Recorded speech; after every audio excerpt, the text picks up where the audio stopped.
अस्सलाम वालेकुम भाई, औरतों के लिए भी कैंची चप्पल पहनना ज़रूरी है। वालेकुम अस्सलाम रहमतुल्लाहि व बरकात। नहीं, औरतों के लिए ज़रूरी नहीं है। वो अपने रेगुलर जो चप्पल है वो पहन सकती हैं। उनका जो एहराम है उनका चेहरा है, ठीक है। वो उनका जो कपड़ा है वो भी नॉर्मल रेगुलर जो कपड़े पहनती हैं वही पहनेगी।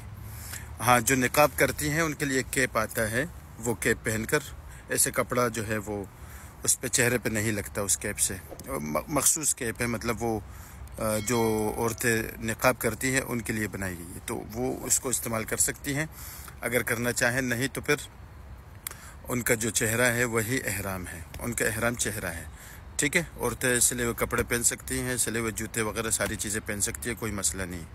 और चप्पल तो कैंची चप्पल हमने मर्दों के लिए इसीलिए कहा कि मर्दों का जो पाँव का जो ऊपर का हिस्सा है ना उसको नंगा रखना है। तो कैंची चप्पल इस तरीके से है ना, तो उसको जब पहनेंगे ऊपर का हिस्सा खाली होगा।